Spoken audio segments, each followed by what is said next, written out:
Ça, c'est un éclair. Ça aussi, c'est un éclair. Et là, c'est encore un éclair. La différence, c'est le style, la manière dont c'est dessiné. Mais l'animation, elle, est exactement la même. Et pourtant, pour chaque version, ça fonctionne. Tu sais pourquoi ? Parce qu'il y a une règle essentielle à comprendre. Le mouvement est plus fort que le style.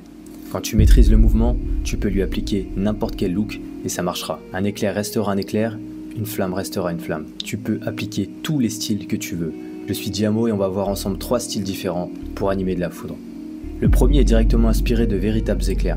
Il est facile à réaliser, simplement il faut prendre le temps d'amener beaucoup de détails. Le second est assez classique. C'est une manière de simplifier l'électricité tout en amenant une touche de style. C'est celui que j'utilise généralement quand je travaille et que j'ai pas de direction artistique précise. Tu peux le retrouver dans la série Castlevania ou Arcane par exemple. Enfin, un dernier style plus original. C'est directement inspiré des tags et graffitis de la culture hip-hop. Au lieu de simplement les appliquer sur de la typographie, c'est directement tout le FX qui en bénéficie. Effet garanti. C'est quand j'ai vu le mix stop motion et typographie sur Gaki Race que j'ai voulu tester ça sur des FX. Si tu connais pas, c'est une vraie pépite que tu devrais aller voir. On va commencer par celui-là justement.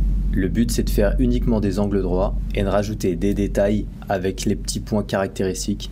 Pour se faciliter la tâche, je vais prendre un pinceau carré directement. Ensuite, je vais commencer par faire mon trait principal. Je vais grossir mon pinceau et commencer à tracer. Ça me donne une bonne base. Ensuite, les endroits où c'est un petit peu arrondi, je vais venir avec ma gomme et commencer à taillader pour garder des angles bien saillants. Maintenant, je vais rajouter de l'épaisseur. Rajouter un petit peu de matière. Donc je viens dans un deuxième temps et repasser à certains endroits. Le but c'est de donner un peu de contraste dans ma forme. Et grâce au pinceau carré, ça va me donner des angles assez intéressants que je vais laisser. Pour effacer, je pourrais utiliser un pinceau carré. Ça sera encore mieux. Maintenant que j'ai mon éclair principal, je vais dessiner un deuxième. Pour ça, je vais réduire la taille de mon pinceau et commencer à travailler mon deuxième trait. Je vais jouer sur la pression du stylet pour donner différentes épaisseurs à mon trait. Ensuite, je vais venir donner encore des coups de gomme. Comme c'est un trait moins important, je vais des fois effacer complètement mon trait secondaire. Ici, ça me gêne pas.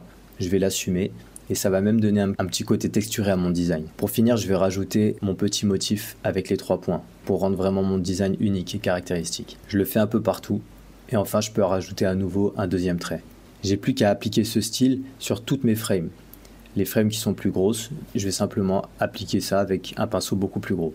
Une petite spécificité par contre sur les derniers traits à la fin, quand l'éclair disparaît. Je vais rajouter un deuxième trait qui va suivre le premier. Ça va faire comme un motif. C'est pas très naturel, mais là c'est assumé pour vraiment donner un style à mon électricité. On passe au second style qui est assez simple. Imagine que tu as un rectangle et ensuite avec la gomme, on va venir creuser à l'intérieur. Ça va être la base de ce style. Il y a plusieurs méthodes pour le faire. On peut également directement dessiner les contours des deux côtés en faisant des traits creux. C'est comme ça que je les appelle moi. On peut évidemment mixer les techniques, ça marche aussi. Ce que je fais ici, c'est que j'utilise un pinceau très fin et je dessine directement mon design que je vais remplir dans un deuxième temps. Et maintenant que je peux peaufiner, soit avec ma gomme ou soit en rajoutant encore du détail. Je viens avec un deuxième trait très fin et je rajoute ce côté électrique. Et pareil, je vais venir effacer par endroits. Le but ici de ne pas avoir trop de détails, mais un bon équilibre pour gagner du temps et avoir en même temps un effet bien stylisé. Enfin, on passe au dernier style, qui est le plus réaliste. Quand je dis réaliste, c'est parce que c'est plus proche de ce qu'on voit sur les photos d'éclair. La première chose, c'est d'utiliser un pinceau rond ici. Ensuite, je vais baisser le lissage. C'est primordial sur un logiciel comme Animate qui est en vectoriel. Sinon, dès que je vais dessiner mes courbes, il aura tendance à me les lisser et je vais perdre ce côté texturé. Et ça sera beaucoup moins intéressant. Et maintenant, je vais dessiner avec un gros pinceau mon trait principal. Ici, je ne peux pas dessiner rapidement. Si je trace rapidement, je n'aurai pas mon effet texturé. Donc ce que je vais faire, c'est que je vais dessiner beaucoup plus lentement, comme si je traçais un parcours. Je vais venir, je vais verrouiller mon poignet et je vais mettre plein de petits accidents. C'est ce qui va donner cet effet vraiment caractéristique de l'électricité. Maintenant, je vais venir faire mes traits secondaires. Je vais utiliser la même technique, simplement, je vais jouer sur la pression du stylet pour avoir des endroits qui sont plus ou moins épais. Je peux rajouter autant de détails que je veux. Le focus sera toujours sur le trait principal. C'est là où c'est intéressant.